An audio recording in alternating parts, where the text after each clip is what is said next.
news desk at the Columbus Dispatch presents the BuckeyeXtra Basketball Podcast. With your host, Ohio State basketball beat writer Adam Jardy. Brandon Machine says, "Give me the rock." Here it goes. Up and away. Slam jam bam. And now he does a little dance. Now, the BuckeyeXtra Basketball Podcast.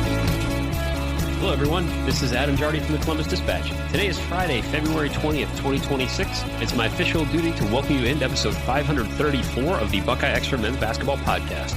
Welcome to Jubilation City.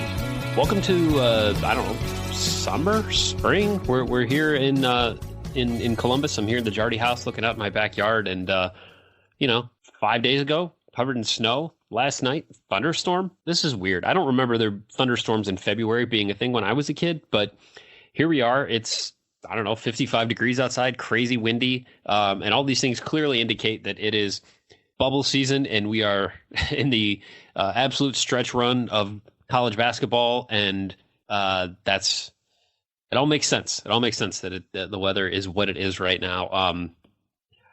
I'm here with you. We just had interviews with Ohio State men's basketball coach Jake Diebler at the Schottenstein Center just a little bit ago.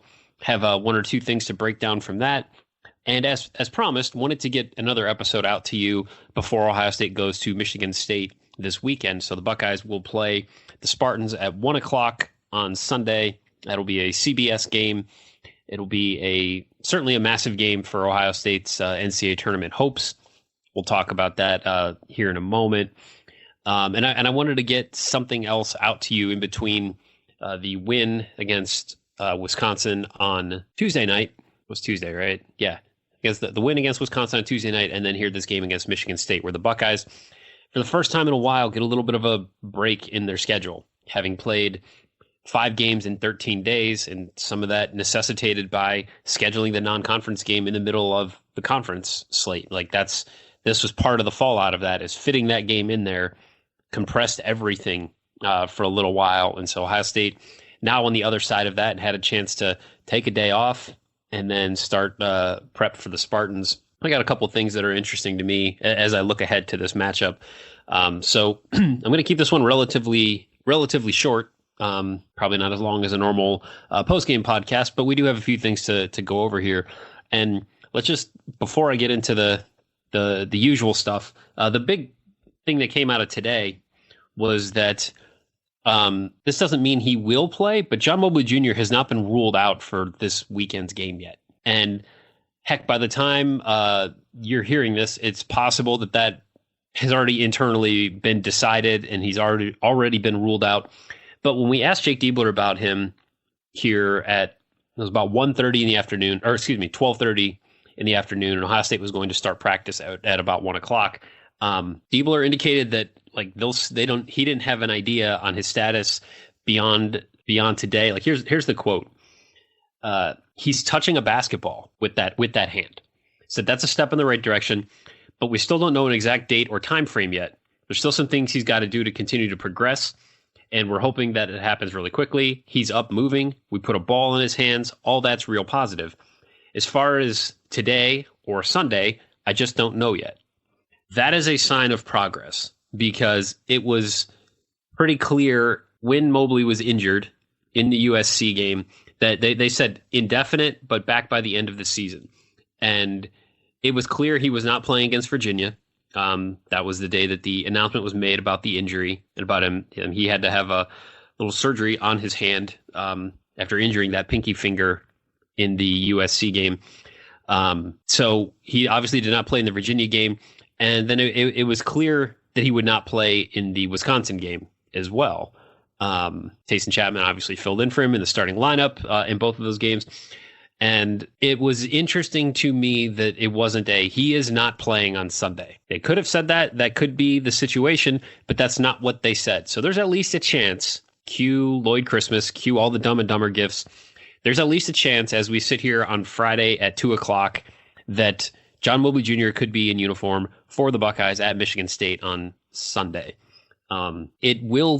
Certainly there will be a pain tolerance issue that he will have to deal with whenever he does return to action. And Diebler spoke about that.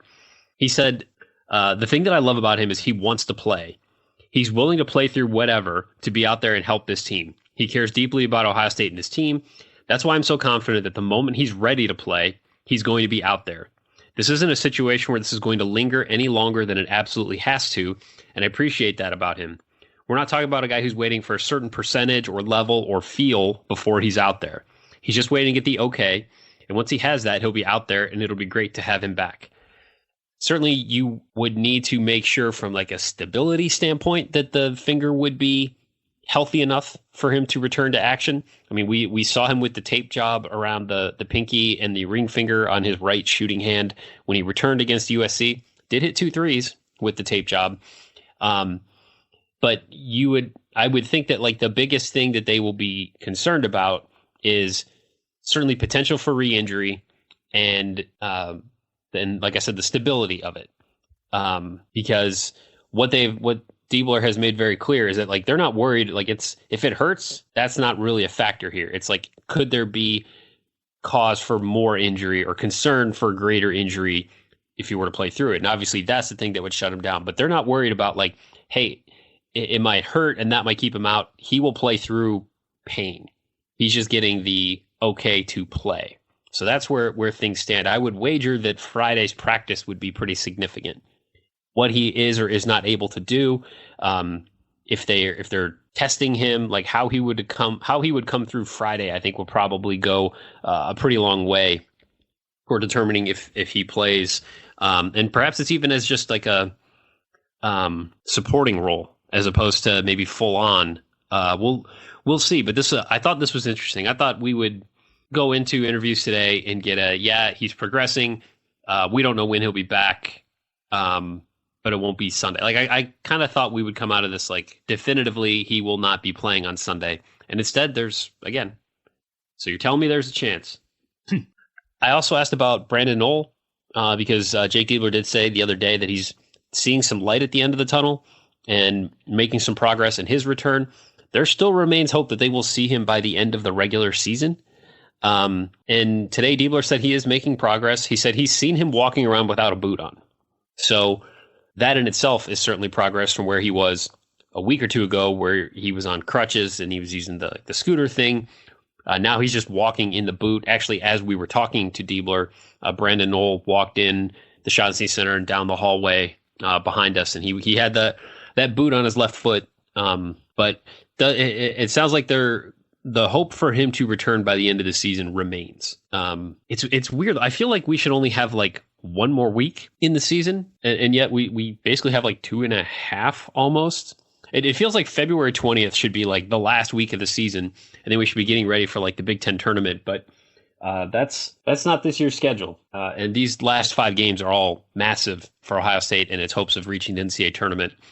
And that will be the next thing we're going to get into here in a second. Before we do, we'll remind you can subscribe to the podcast on Apple, Spotify, YouTube, wherever you enjoy your favorite podcasts. If you subscribe, you automatically get the newest ones just as soon as our man Patrick Flaherty, the Podfather, can grab them and publish them for us. While you're subscribing or downloading, please leave a review, please click 5 stars, and please consider telling a friend. Thanks to everyone who's taken the time to do all those things, and thanks to all of you who continue to chime in with your thoughts and your insights. I haven't had a chance to break it down just yet. I guess other newsworthy, lack of news makes it newsworthy type of thing. No ruling as of 2 o'clock yet on Puff Johnson.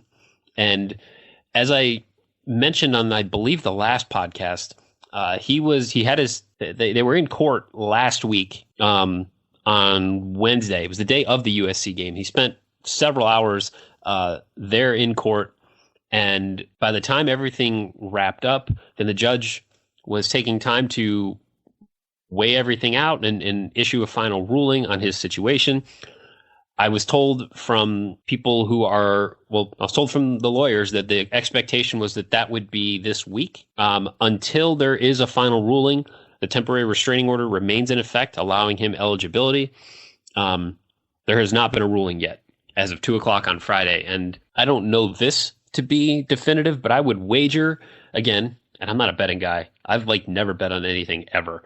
But I would guess that we would not get a ruling after 5 o'clock on a Friday. But he's essentially practicing in limbo and just living in the moment and going day by day. I did ask Diebler a few questions about his continued progression and how much they think he can help them like in critical moments of games compared to when he first was granted eligibility, because that was something Diebler said early on. He didn't feel was fair, someone who hasn't been with the team all this time, to thrust them into like critical situations down the stretch.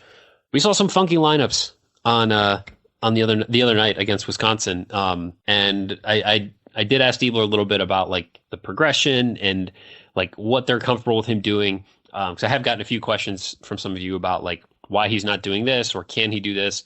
I'll have more on that later. I just came right home from the press conference, wrote a quick John Mobley story, and now I'm doing this podcast before I've got my next thing for the day. So having said all that, let's look Ohio State in the NCAA tournament picture, because this is top of mind for all of us right now and where things stand. So the Buckeyes here as of Friday morning wake up at number 38 in the net rankings used by the NCAA to select and seed the field. The Buckeyes are 36th at KenPom, which is something the selection committee looks at. And then you've probably heard me talk about this a little bit, and I've started to reference it in some of the stories that I've written. But the committee is also looking at this wins above bubble metric as well as something that they will use to help, certainly when it comes to the last couple of teams in, first couple of teams out. Ohio State is 46th in wins above bubble. So all those numbers tell you that they are just like hovering there kind of right around the line. So you might have seen, if you follow any of the other national college basketball reporters on social media, yesterday the NCAA hosted a whole bunch of them for a like mock bracket selection deal. It was like a whole day thing, and they basically seeded the entire field as they see it like as of right now. And in that, Ohio State did not get included in the final bracket that they put together. The final four that were in were Georgia, Miami as an at-large. So Miami losing to like Akron in the MAC championship game, Miami, Ohio, Missouri, and Santa Clara. Those were the four last teams in the field. Ohio State was on the other side of that. We've also gotten some new bracket projections here on Friday morning, and two that both felt somewhat noteworthy to me. So USA Today now has an Ohio State as an 11 seed, but not in Dayton. So not one of the last four in. And interesting matchup. Had Ohio State as an 11 seed playing 6 seed Kentucky in Portland. I know projections about specifically who teams will play and where are, hilarious and don't really mean a whole lot. But I just find them fun. I love the potential, and I love the thought of, what would this look like? It's fun to me. It's fun to entertain all these different possibilities. And along those lines, this one really got my attention because Joe Lunardi at ESPN, his bracket projection updated this morning. He has Ohio State as the final team to avoid playing in Dayton, and the Buckeyes as an 11 seed would draw what I would consider a tasty rematch with number 6 seed North Carolina in Greenville, North Carolina. Tar Heels are without Caleb Wilson right now with a broken hand, or I think it was a broken hand injury, either way.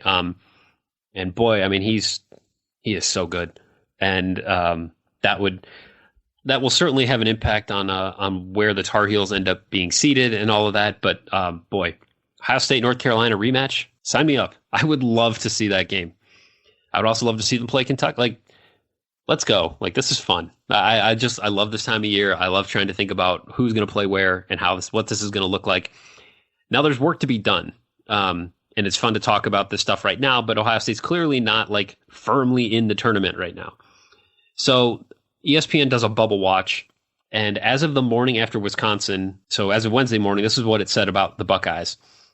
It says, after missing a prime opportunity to raise their at-large chances Saturday against Virginia in Nashville, the Buckeyes course-corrected Tuesday with a big resume-boosting home win over Wisconsin that raised their at-large bids at-large odds from 59% to 70% in a single night. They're better than their current resume indicates, ranking inside the top 40 of the predictive rankings. They're also still right on the bubble, ranking in the mid-40s in the national resume rankings, and right on the cut line of a projected 10-bid league. That said, they're 0-8 against Quadrant 1 opponents, making them less of a tournament-bound team as they seemed earlier in the season. The Buckeyes, as of Friday morning, were included in 34 in 118 brackets that are aggregated by the bracket matrix. The Athletic says that Ohio State is included Ohio State alongside Indiana, USC, and UCLA as the 4 Big Ten teams that are, quote, in the mix. And Ohio State's profile strengths were listed as no bad losses and competitive metrics. Profile weaknesses, 0 quad 1 wins. Now, what lies ahead for Ohio State are a couple of quad 1 opportunities. Certainly playing at Michigan State this weekend, quad 1 opportunity. I'm double checking Iowa's ranking right now in the net. So Iowa is 25th in the net, playing at Iowa on Wednesday. That will be a quad 1 game. Purdue at home for Ohio State.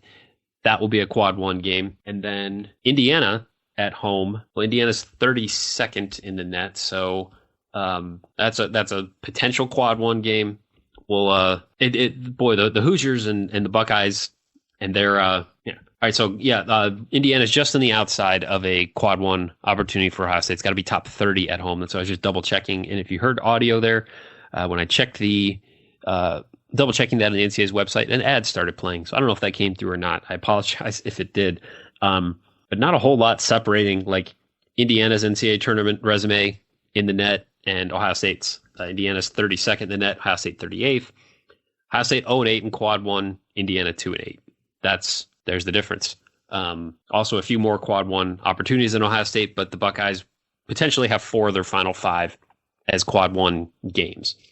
So what does Ohio State realistically need to do to make the tournament? I mean, I think this is the number one question that I'm getting right now, whether it's online or just talking to family and friends. And I think it starts with they have to win at Penn State and they have to beat Indiana at home. I think you have to start with those.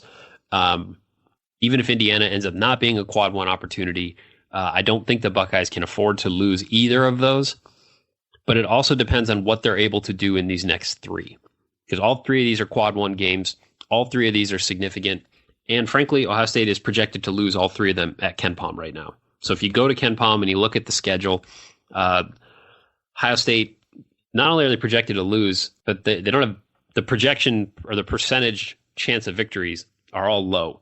20% chance on Sunday, 32% chance at Iowa, 36% chance at home against Purdue. So the projected possible scores for these games, Michigan State, 77-68 loss, Iowa, 75-70 loss, and then Purdue, 79-75 loss. And then the Buckeyes are projected to win those last 2, which puts them at 19-12 overall, 11-9 in the Big Ten, which would be the best. If Ohio State wins one more game, it will be the best Big Ten record for the Buckeyes since the 2021-22 team that made the NCAA tournament. That team went 12-8 and was 20-12 overall. So Ohio State, from a record standpoint, pacing very similar to that team. But I think that assuming that Ohio State takes care of business in those final 2, I think they got to win one of these next 3. And I think they're in based on where they continue to sit in the metrics and how close they are. And everyone's pointing out like they don't have a quad 1 win. If you get a quad 1 win and you remain where you are, I think you're in. Certainly if Ohio State could do something like win 4 of these last 5 or just win 2 of these quad 1 opportunities in these next 3 games, potentially, could completely change certainly where everything is. Most basic way I think I can look at it is win one of these next 3 and then win the last 2. Certainly then go win something in the Big Ten tournament. Don't go one and done. But that's where I see Ohio State right now, and that's what it looks like when you look at where they are in regards to the rest of the bubble.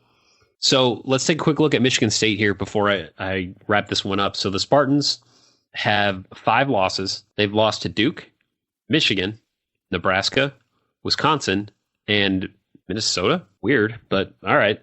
So Michigan State has lost 3 of its last 5. And when I went to barttorvik.com and sorted the data, so I just looked at from that stretch. So starting, like I said, Michigan State's last 5 games, which is a stretch that begins with the January 30th home loss to Michigan. That was a 12-point home loss. Really crazy good game to watch. Sparty fell behind, rallied, took the lead, and then Michigan just did what it does and just blew the doors off the game by the end. But so starting from January 30th until now, the Spartans have played as the number 35 team in the nation with the number 34 offense and the number 76 defense. And in that same stretch, Ohio State is 24th nationally overall, 26th in offense, and 60th in defense. So and at first I thought like, oh, well, that's, Michigan State's numbers probably skewed by the fact that they played Michigan. But Ohio State also played Michigan in that stretch and lost by a more significant margin. But yet statistically, Ohio State in this very, truncated period of the schedule, Ohio State has played statistically as a better team than Michigan State, which is kind of wild when you think about it.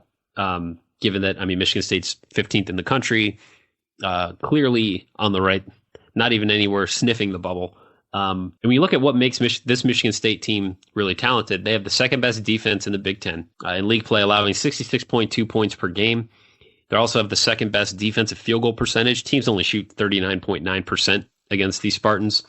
They're the number one defensive rebounding team, 27.3 per game, number one in rebounding margin, number one in offensive and defensive rebounding percentages. So certainly that's something we did talk to Jake Diebler about. Ohio State is going to have to rebound at a high level if it wants to find a way to leave the Breslin Center with a win here on Sunday. It's surprising to me, though, the Spartans don't take care of the ball particularly well.